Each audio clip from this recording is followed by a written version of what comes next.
আসসালামু আলাইকুম ওয়া রাহমাতুল্লাহ।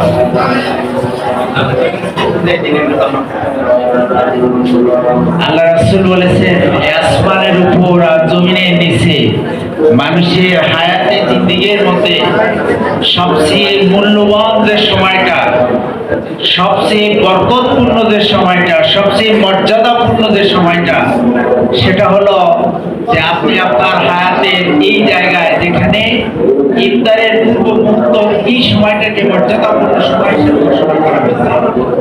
আমরা সেই মর্যাদাপূর্ণ সময়ে অবস্থান করছি।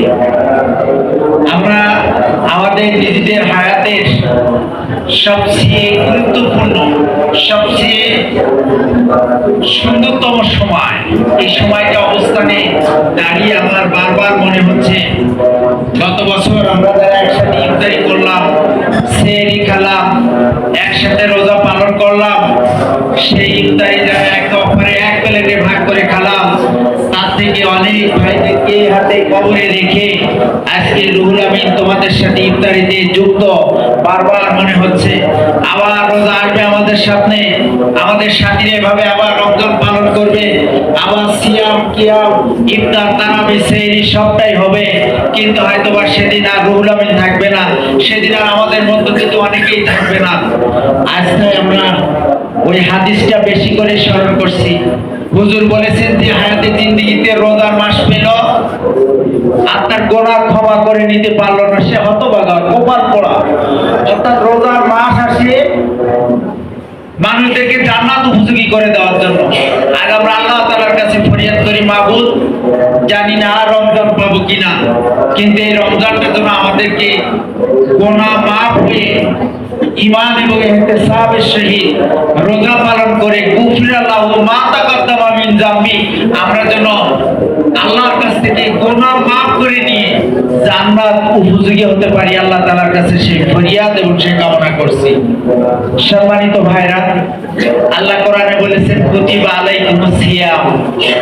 সিয়াম বললে আমরা সবাই চিনব না কি বোঝাতে চেয়েছে, কিন্তু রোজা বললে সবাই বুঝতে পারি। রোজাটা হলো ফার্সি শব্দ, এর অর্থ হলো জ্বালিয়ে পড়ে সরকার করে দেওয়া।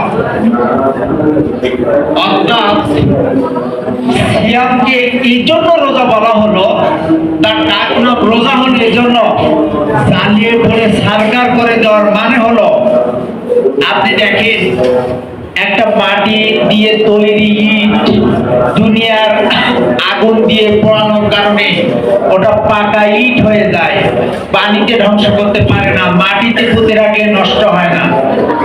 সিয়ামকে ডাক নাম রোজা হয়েছে এজন্য যে রোজার আগুন দিয়ে, সিয়ামের আগুন দিয়ে তুমি তোমার হৃদয়ের কলবের সকল বদ অভ্যাস, খারাপ গুনাহ জঞ্জাল গুলো পড়িয়ে এমন ভাবে সরকার করে দাও যে রোজার মাস চলে যাওয়ার পরেও এই জুলুম, অন্যায়, বেবিচার, দুর্নীতিপূর্ণ সমাজে তুমি বসবাস করবা, ক্লাসে সবাই টুকি লিখবে, তুমি টুকি লিখবা না, এরকম একটা তাকওয়ার হৃদয় তোমার হয়ে যাবে। আল্লাহ তুমি এই রমজানের মাধ্যমে আমাদের সেই তাকওয়ার হৃদয় দান করো। আজকে কোরআন বিতরণ হবে, এখন কোরআন বিতরণ হবে। এই কোরআন এসেছে এক অন্ধকার যুগে, আয়ামে জাহিলিয়াতে নিকাশ কালো অন্ধকার ভেদ করে মানবতার বন্ধু মুহাম্মদ সাল্লাল্লাহু আলাইহি ওয়াসাল্লামের কাছে এই কোরআন এসেছে। এই কোরআন দিয়ে কি আলোকময় সমাজ তৈরি হয়েছে, সেই আলোকময় সমাজে ডাক দিয়েছেন বাংলাদেশ ইসলামী ছাত্র শিবির। এদেশের ছাত্র সমাজের সাথে নিয়ে আলোকময় কোরআনের সমাজ কায়েম করতে চাই। আমি আজ ইফতারের পূর্ব মুহূর্তে কালীগঞ্জের এই ছাত্র সমাজের কাছে ঘোষণা দিতে চাই, তোমাদের কাছে আজ আমরা কোরআন দিয়ে বলছি, ইসলামী ছাত্র শিবির এই কোরআনের বিজয়ের মিছিল সামনে নিয়ে এগিয়ে যাচ্ছে।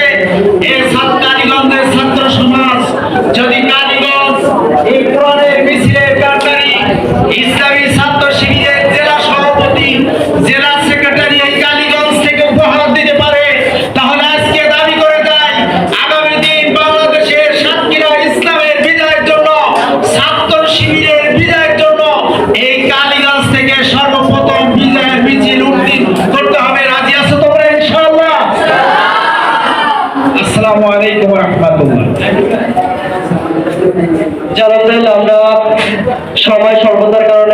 কি বেশিক্ষণ সময় দিতে পারছি না।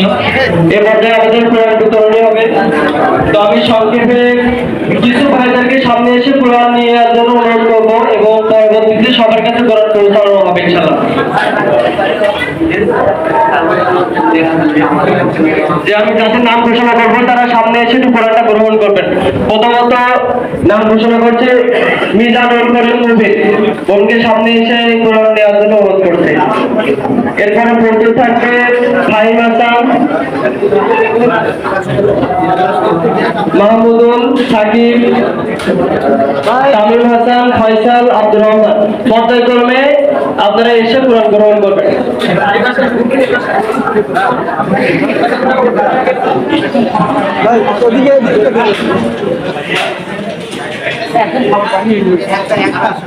পর্যায়ক্রমে দ্রুত চলে আসেন আপনারা।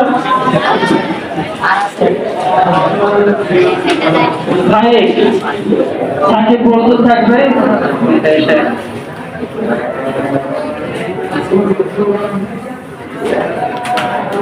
সাকিব ওই সাইডে না, ওই সাইডে যান, ওই সাইডে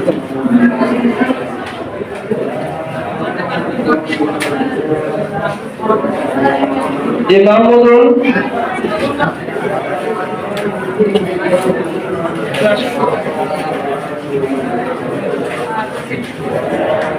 যে পর্যায়ক্রমে আমরা বাকি ভাইদেরকে শেখ আফ্রিদি